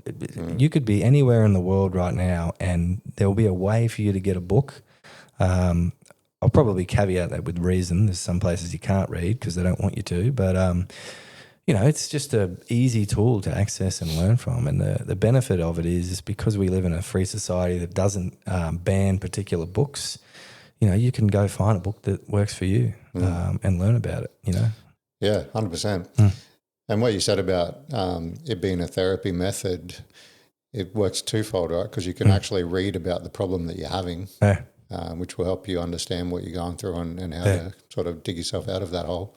But you can. It's also escapism, right? So you could read a Harry Potter novel and take yourself on a magical journey, and that'll take you out of the... Yeah, it's a good escape. It's a good way to find something else to be obsessed with. I think if you look at ways to get out of a journey, there's two ways you could look at that from a book's perspective. Is one, you could read a book about somebody who's explaining that they went through the exact same thing and who've gone on to do better things and survived, and they did it this way. Or you could just read a real complex piece of literature that explains the science behind why that's done, right? One of my favourite books, Extreme, is about people going through difficult situations, like the worst case scenario for squalor and worst case scenario for isolation. And you know, it talks about isolation in a point where an astronaut, and then it talks about isolation of a person that lived in a cave with no lights for ages, you know, and squalor is like soldiers, et cetera, et cetera. So there's two ways to look at that, and reading's the best way to do it, because there's so many different things you could do. And I got two types of reading. I've got smart reading and dumb reading. I read a lot of books around things like Marcus Aurelius and stuff that I want to learn. But I've got like dumb books that I just want to escape in. And, you know, I've got no favorites because they both serve a purpose for me. And when I went through my mental health crisis, it was Matthew Riley that got me through it, because I never really read fantasy. I never really read, you know, those sorts of books. But man, I fell in love with Jack West. I read all those books and they got me through that whole thing. And I'd never read Harry Potter, and I read Harry Potter, and you know, that was a massive escape for me. Every night I'd go to bed and I'd read some sort of gibberish book. So yeah, nice. I've definitely used books for finding out, like after a failed relationship, I'd read a book and try to understand, you know, maybe what I'd done wrong and improve myself for the next go around. Yeah, and it's just an easy way to learn something. I think I'm at that age now where you know, I want to dive into stoicism and philosophy and that, and I've read more about Marcus Aurelius in the past year than I ever would have imagined. Yeah, right. Yeah. That's what's an example of a book about him? I think the easy one would be going straight to meditations. You can read meditations so many times and you'll just pick up little things that are different to the last time you did it. A lot about self-reflection and, you know, a man that had achieved just about the best thing you could possibly get at that time. And the way he looked at it from a sense of inwardness, what can control be controlled, what can't be controlled. Meditation is an easy start. Easy start. Nice. I'll chuck it up on the screen. Do you get much pushback, especially with the veteran community, that reading isn't for me mindset that a lot of people? No one. Because the whole line around reading is for mad dogs is like it is. There's the perfect example is the two greatest heroes we have that are alive today have written books. Dan Kieran's written a book.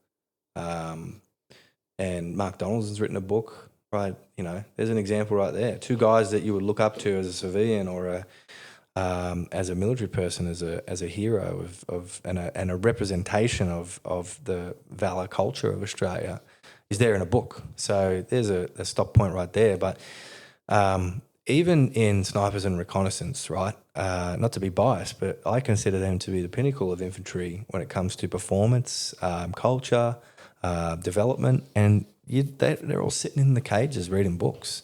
So anyone who says that it isn't the case, I don't know, they got something wrong with them, because if a bunch of recon snipers and SAS people are all reading books, then who is the mad dog that they're referring to that isn't for reading? Yeah, for sure. It's probably a case of just not giving it a chance and getting distracted by the flashy fucking lights on their phone when they scroll. Yeah.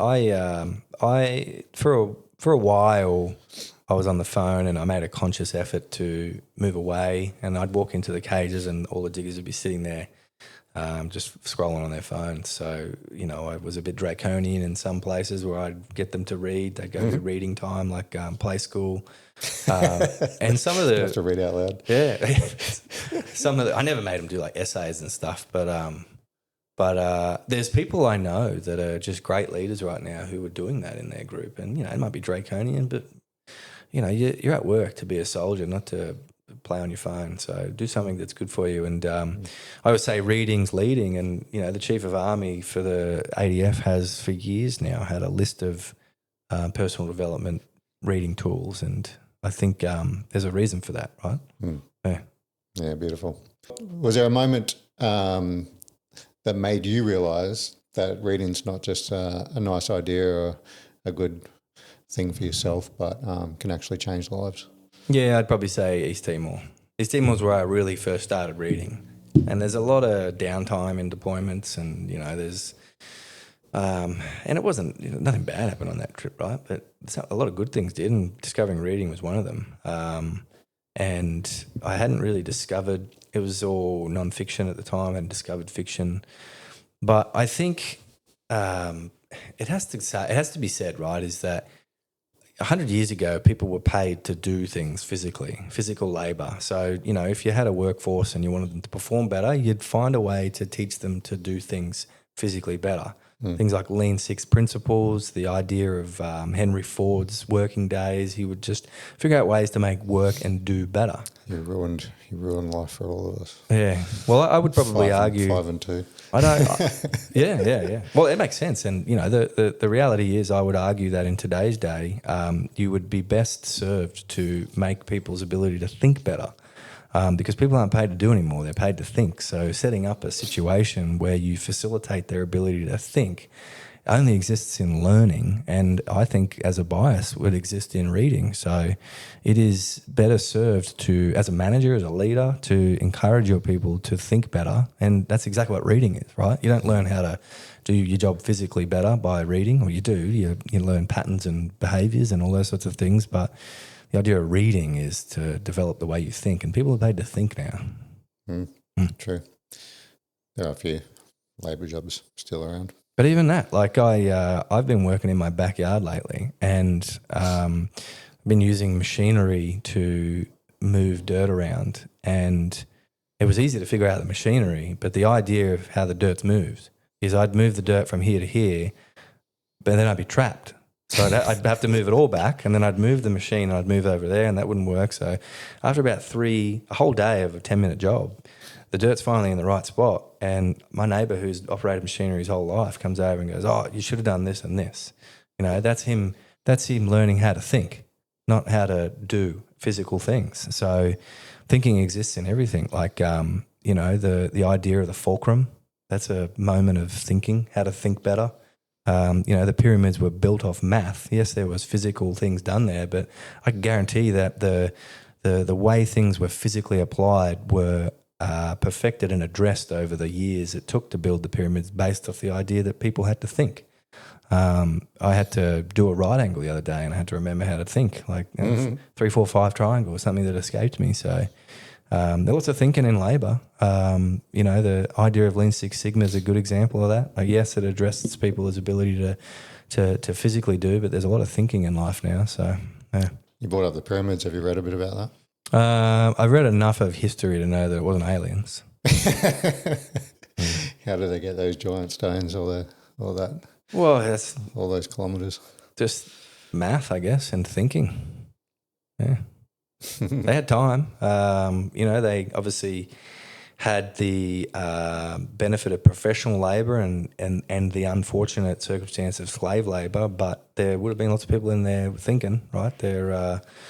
My understanding was that contrary to popular belief is there were people who were paid to do that role, and I would probably say those were the tradespeople, right? They'd have to be, just applying sense to it. So, those people would have thought of something, I'm sure. Yeah. Cool. So what other charities are you involved with? I finished up with RSL a while ago. We managed we oversaw a pretty good renovation down the road, and that's really what I wanted to stay on and do and be part of. Obviously, I'm on the board with the Australian Sniper Association, which is doing wonderful things. They're bridging a great gap between the sniper community and the veteran sniper community, which is key, right? Even as a sniper, I recognise that civilian shooters and people who'd gotten out, they took tools with them, or they had tools that we didn't have. So that's a good thing. And obviously the objects of the charity are to promote the sniper community, but also help people who are veterans. And they're doing good jobs of that. They're doing it within the culture.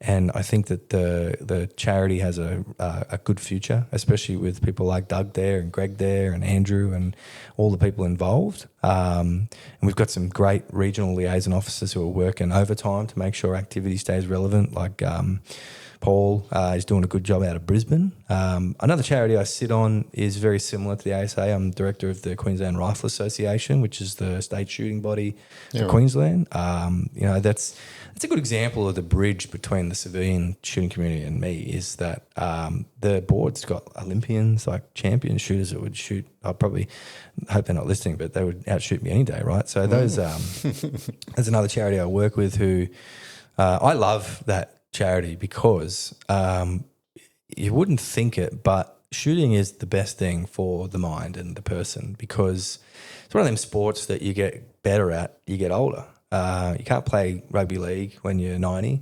You can't golf forever. And shooting, it's, you go and sit down on the lane. You practice exactly the tools that you would be given if you were training with a mental health practitioner to go through a panic attack, anxiety, stress, blah, blah, blah. What do? You breathe.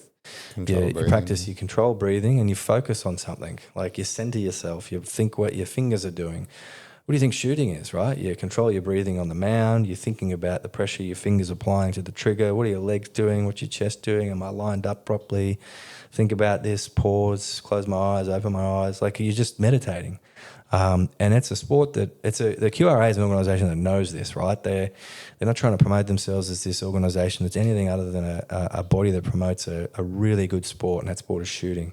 And there's some wonderful people in the shooting community, right? And this is my secret to being on that board, is that I'm like Ash Barty to those people. I was a sniper. I'm the best of the best at shooting. And every time they ask me to go shooting, I say no, because I've got to maintain that. If I go to the range and shit the bed, which I will, I'm no longer a sniper anymore.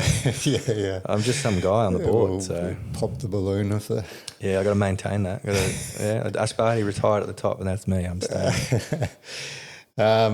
This podcast is not a political commentation podcast by any way, shape or form, and I can cut this out after if we need to, but what are your thoughts on the knee-jerk reaction of tightening the gun laws after the weekend? I don't think gun laws are the thing that you should have clung to.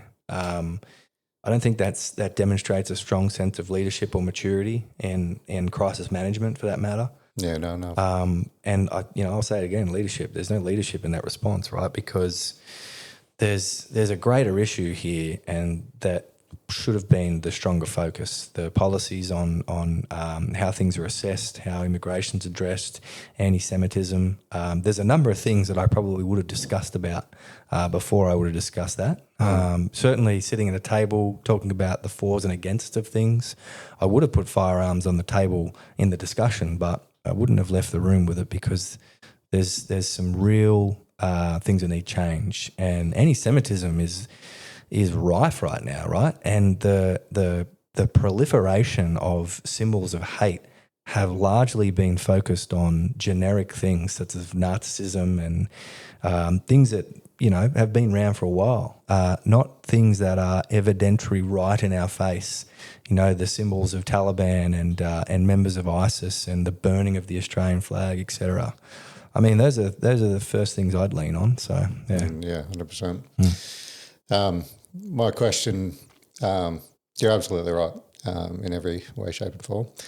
My question is, like, as far as your community is concerned and the Rifle Association and stuff, like, what sort of impact would that have on you? I probably couldn't speak on behalf of the board because it wouldn't be appropriate, but, to speak as a shooter, I'd say there would have been concern almost immediately. And I won't say it's necessarily due to the results of what happened recently. I would say it's largely due to the legislative change that's occurred nationally in the past few years. Western Australia's tightening of gun laws, New South Wales considering changing their laws. That's been a major concern for a lot of people who are shooters. I won't speak on behalf of the board because it's not my position to, but I know that the board do see it as a deep tragedy that occurred on the weekend, and we're here to support anyone in our community that is there who are struggling from what's occurred. Yeah. So like you said, it's a meditative and good thing for your mental health, and these laws might put an end to that. Yeah, there's 100 things you could say about shooting and the benefits of it, and I don't want to tie any of it to what's occurred over the weekend because there's a lot more to shooting than a particular incident, right? And it's why I think that firearm law shouldn't have been the focus of discussion in the early piece. But I do think that firearms on their own, it's a hard place to be involved in because you're not immediately perceived as a benefit in so many ways. So it really takes selling the idea that it's a sport and it's a safe sport, a very safe sport, an overly safe sport, I would say. If anyone who's been in the military can imagine what it's like being on a range, that's just the depth of safety in this sport, and the sense of community that comes with bringing people together. You can't argue with that. That's an impressive contribution to society, right? And bringing people together who are like-minded, that's a good thing too. So yeah. Do you hunt as well? I haven't in a while. No. I'm keen as to try hunting. There's plenty of people around here that offer me to do it. I'm not as mobile as I used to be, so I'd probably be a sense of physical burden to them. But, it's lay in the back of the tray. Yeah. But there's plenty of people who do it around here. There's plenty of places to do it around here. It's a good sport. Yeah, good mate of mine goes shooting up north a fair bit. Been keen to go with him. You might know him, Paul Hayes. Yeah, I was just talking about him. Oh, that was Paul you were referring to? Yeah. I was wondering if it was. I didn't want to say his name because I don't know what people are like. Oh, he's all right. Yeah. Hey, Paul. Yeah. Buy my toilet paper, Paul Hayes. Cool, man. So, forgot what I was going to say off that little tangent. All good? Anything else going on in life? Oh, that's what I was going to say. Looking back on your military career and everything that you did and achieved, what do you think had the most impact on you? I'd probably say, that's a good question. I'd say getting kicked off Afghan would. So much has changed since then that it could just devalue that as a moment in my life. But the reality was everything good that happened was a result of that. Yeah, a turning point. It was, and it changed. It convinced me, and it was the thing that basically said, you're at a crossroad right now. You can continue the road in a career where you safely can get away with being a piece of crap, or you can change who you are and become a more reliable person. And I like to believe that I became reliable in the end. I was invited to participate in a lot of stuff that I probably wouldn't have if I hadn't made that decision. And, you know, I think some of the greatest things that never happened to me were the things that I wanted the most. And getting into Special Forces was a huge want for me, but I would not be anywhere near I am now today. You know, I could probably be better off. I could be worse, but I wouldn't have met my wife. I wouldn't have my son. You know, I probably wouldn't be in Brisbane for that matter. So I think the big things that changed me, one was the not getting on that trip and getting kicked off the trip, right? There's no hiding that, you know, I didn't just miss out because of numbers. I missed out because I was a piece of crap.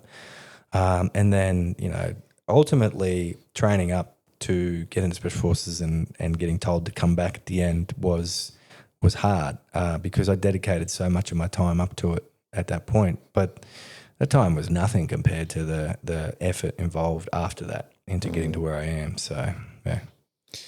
That's a good testament to your personality and your growth. Yeah. Take that kick in the guts and use it to be better. Yeah, as I said before, if you're aiming for something in life, or if you're just you know, tracking along at the level you're at, you are on a pyramid, right? There's people around you that are at the same level, that have the same opportunity as you, and if they quit, then that's just one less person on the run to climb up. And I think the ability to get through failure, the ability to, because people say that, oh, fail forward, fail up, like whatever. Like it's actually, it's a hard thing to do, to not quit. And it's really hard. It's so much easier to not do it. I'll give you an example. I had a guy that I had to bring on to an interview once for Sky, and he'd never done an interview before. And I said to him, you'll feel better having done it than you would having not done it. And I said the same thing to someone else once and they didn't do it, and they haven't shut up about how they didn't do it. And the other guy that did it hasn't shut up about how excited he is that he did it because he's now on television. And I think if you quit, you'll never know. But if you don't, you will know.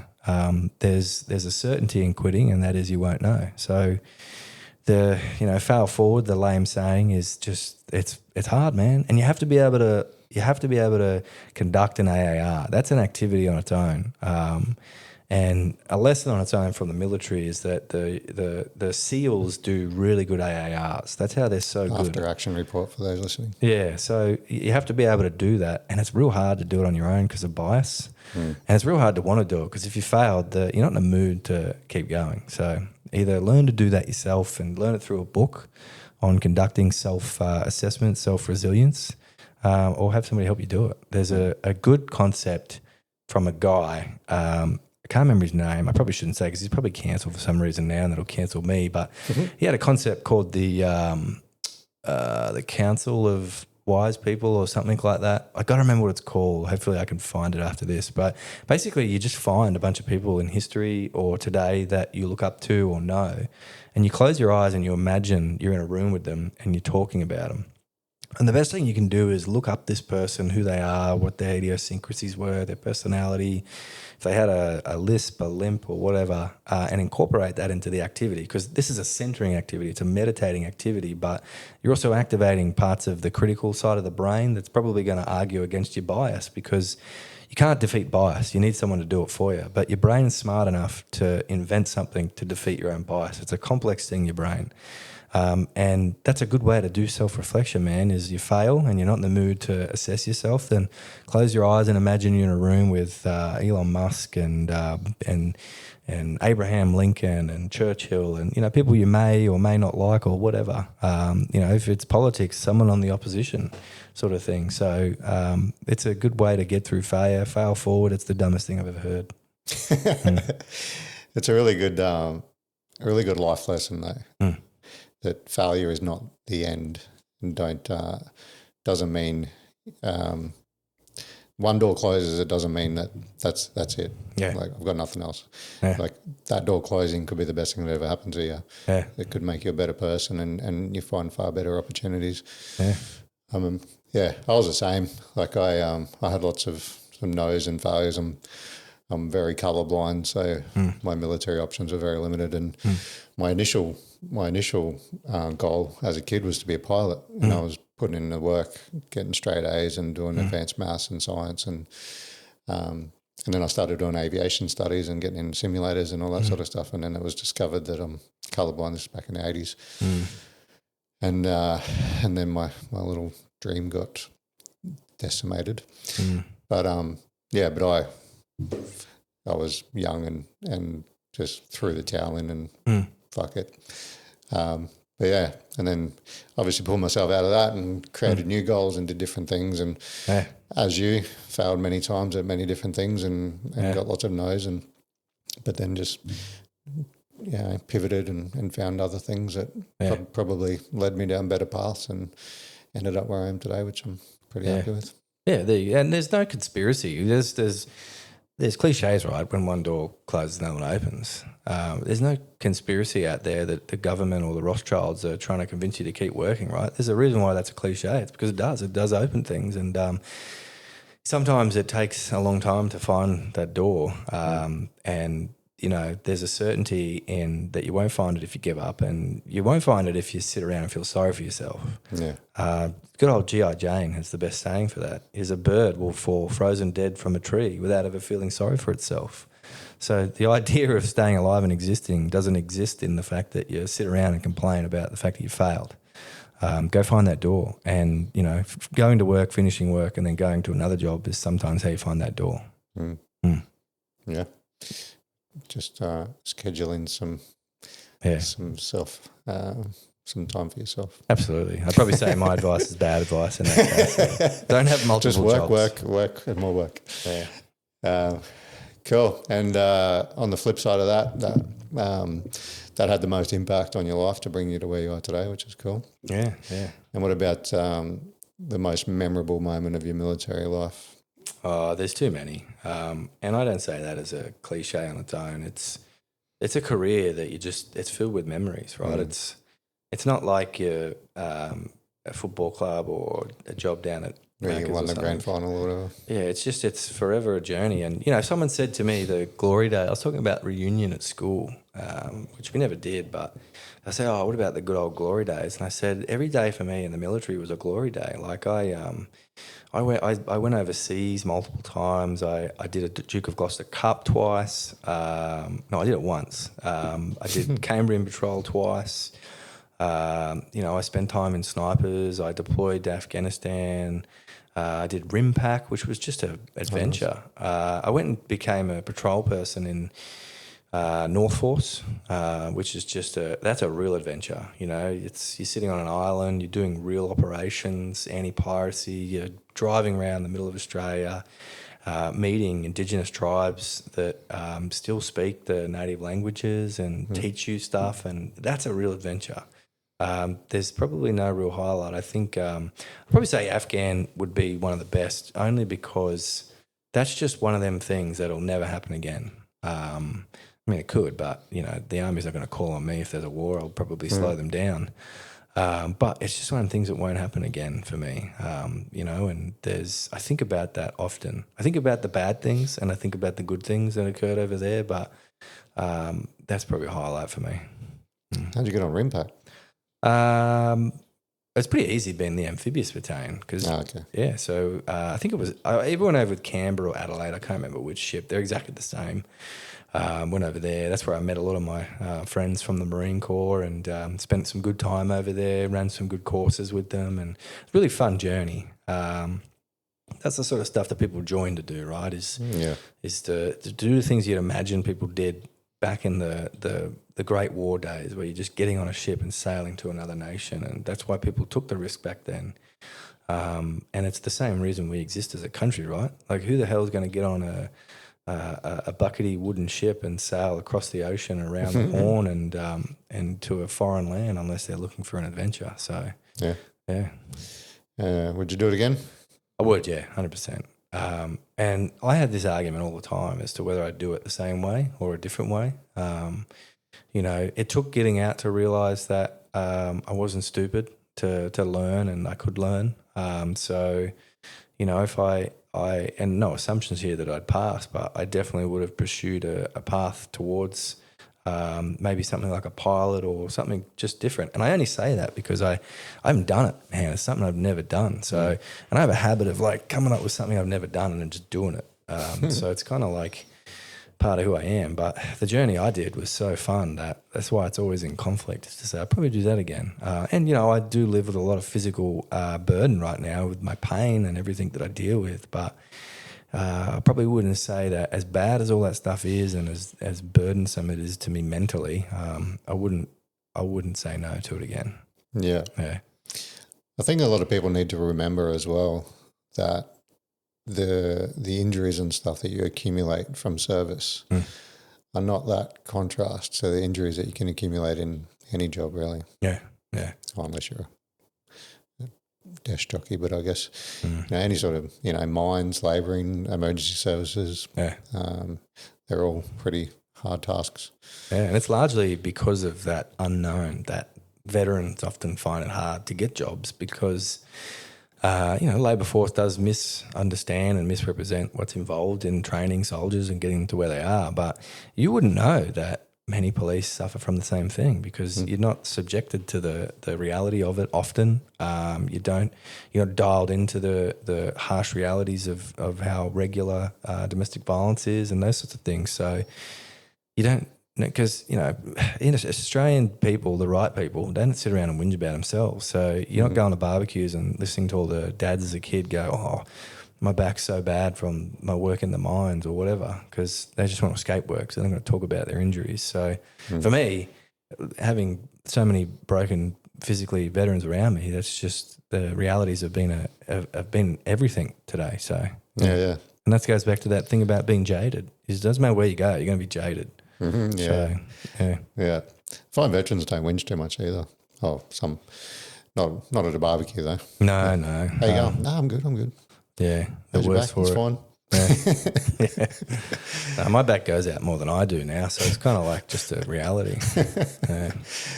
Nice. Anything else you wanted to mention while you're here? No. I think this has been a great opportunity. I appreciate it, and I hope that the story keeps going and the people you bring on are open and they can give everyone an opportunity to learn from their mistakes too, because I consider mistakes and failure an important part of my life. And I don't think that some of the mistakes I made, I don't think that they should be looked upon positively in some cases because they're bad mistakes. But that's not to say that the mistake doesn't offer an opportunity for learning. So, I hope that you get people on here that are open and that sort of thing. So, yeah. Yeah. No, definitely are. It's been great to, raw and real, just a relaxed atmosphere, and you don't have to be a special forces operator that's been kicking indoors your whole life. It's just about the everyday veteran, right? Yeah. And the journey and the good, the bad, the ugly, and people can relate and say, oh, that, rings true for me, and they've overcome this to get to where they are now, and maybe I can do that too, and pull myself out of this rut. Yeah. It's been good. Yeah, absolutely. There's plenty of opportunity out there, and I've had the same opportunity that everyone has. I'm not blessed in any way. I wasn't born rich. I wasn't given money. I've actually lost everything, I think twice now. So it's kind of like I've got every opportunity everyone else has. So it's out there for you. If you want it, get it. And there's going to be a lot of people that hate you for it, and they do. They're just going to hate. Yeah, and it is what it is. I had a conversation with a personal friend the other day who, I was talking to somebody else, and we were talking about a flight we just took and the conditions of our travel, which were somewhat lavish in the eyes of many people. And that person said to me, oh, it must be nice. I'm a working class person. We don't get that. And I said, mate, I was in the army for 13 years as a digger who failed high school. So don't tell me that, it must be nice. Like everything I've done, I have lost so much to get to. So it's, and I've got some good people around me that are very, very honest around things, and they'll say stuff like that. They won't butter up advice, and they'll just basically say there'll be people that'll hate you, and those people are the people you want around you. You got to distance yourself. You got to be strategic with your friends and the people you look after. And I know that sounds it probably sounds narcissistic, but the reality is you don't want to surround yourself by people who are going to bring you down. Or, you know, somebody said to me the other day, someone gave me a gift and it meant the world to me, this gift. And it was really hard to accept because I don't like accepting gifts. And I accepted it, and the person said, they thanked me and said, some people don't accept gifts and I don't like that. And it was a point that they'd made that was so honest. And that's the sort of people you want around you, that are going to say brutal stuff like that. So, yeah. That's a pretty common one. Like people don't like to accept gifts, but you kind of throwing an insult, and you're restricting the ability of that person to feel that feeling of giving that gift. You're taking that away from them. But yeah, no, you got to, part of that growth journey, growth mindset, right, is letting people go. Yeah, that are holding you back. Yeah, you do, man. It's you know, grievance is part of life. There's a process to it, and there's a reason why we manage that process. And it doesn't have to be death. It could be a number of things. So yeah, and a simple thing people do is when they escape the hometown they grew up in to start a new life. That's a perfect example of what happens when you let things go. Yeah, absolutely. Cool, man. Yeah, good little spot to finish. Yeah, thanks. No worries. Thanks for being here. Thanks, guys. Thanks.